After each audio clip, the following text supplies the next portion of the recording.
చూస్తున్నాము. భారీగా కురుస్తున్న వర్షాలకు ఏలేరు కాలువ భయపెడుతోంది. ఉధృతంగా ప్రవహిస్తూ స్థానికులను బెంబేలెత్తిస్తోంది. ఎగువ నుంచి భారీగా వస్తున్న వరద నీటితో ఏలేరు జలాశయం నిండు కుండలా మారింది.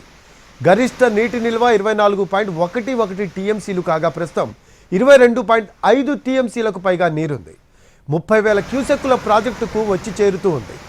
12,000 క్యూసెక్కులు దిగువకు విడుదల చేస్తూ ఉన్నారు. ఇటు పలు చోట్ల ఏలేరు కాలువకు గండ్లు పడ్డాయి. కిర్లంపూడి, పిఠాపురం మండలాల్లో కట్ట తెగిపోయింది. ఆ గండ్లను పూడ్చే పనిలో పడ్డారు అధికారులు. గొల్లప్రోల్లో లోతట్టు ప్రాంతాలు, పలు కాలనీలు జల దిగ్బంధంలో చిక్కుకున్నాయి. Jagananna colony, Surampeta SC colony నీట మునిగాయి. ప్రజలను బోట్లలో సురక్షిత ప్రాంతాలకు తరలిస్తూ ఉన్నారు. ఏలేరుకు వరద మరింత పెరిగితే 10 మండలాల్లోని 86 గ్రామాలు ముంపులో చిక్కుకునే అవకాశం ఉంది. 4 నియోజకవర్గాల్లో పంట పొలాలు నాశనమయ్యే అవకాశం ఉంది. ఇటు ఏలేశ్వరం, అప్పన్నపాలెం మధ్య ఏలూరు కాల్వ ఉధృతంగా ప్రవహిస్తోంది.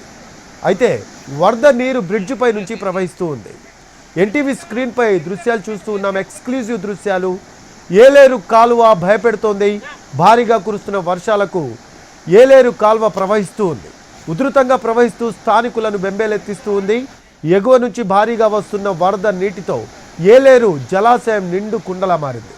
గరిష్ట నీటి నిల్వ 24.11 టీఎంసీలు కాగా ప్రస్తుతం 22.5 టీఎంసీలకు పైగా నీరుంది. 30,000 క్యూసెక్కుల ప్రాజెక్టుకు వచ్చి చేరుతూ ఉంది. 12,000 క్యూసెక్కులు దిగువకు విడుదల చేస్తూ ఉన్నారు. ఇటు పలు చోట్ల ఏలేరు కాలువకు గండ్లు పడ్డాయి. కిర్లంపూడి, పిఠాపురం మండలాల్లో కట్ట తెగిపోయింది. ఆ గండ్లను పూడ్చే పనిలో పడ్డారు అధికారులు. గొల్లప్రోల్లో లోతట్టు ప్రాంతాలు, పలు కాలనీలు జల దిగ్బంధంలో చిక్కుకున్నాయి. Jagananna colony, Surampeta SC colony నీట మునిగిపోయాయి. ప్రజలను బోట్లలో సురక్షిత ప్రాంతాలకు తరలిస్తూ ఉన్నారు. ఏలేరుకు వరద మరింత పెరిగితే కనుక 10 మండలాల్లోని 86 గ్రామాలు ముంపులో చిక్కుకునే అవకాశం కనిపిస్తోంది. 4 నియోజకవర్గాల్లో పంట పొలాలు నాశనమయ్యే అవకాశం ఉంది. ఇటు ఏలేశ్వరం, అప్పన్నపాలెం మధ్య ఏలేరు కాల్వ ఉధృతంగా ప్రవహిస్తోంది. వరద నీరు బ్రిడ్జిపై నుంచి ప్రవహిస్తూ ఉంది.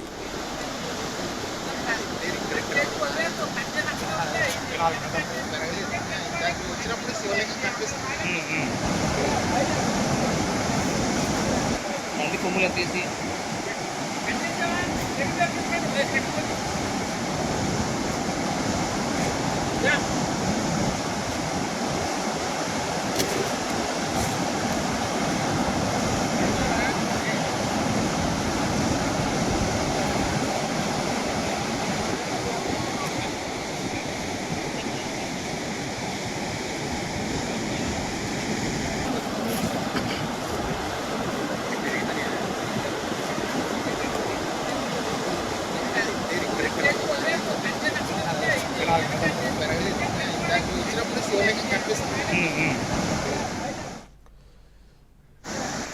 కొమ్ములు తీసి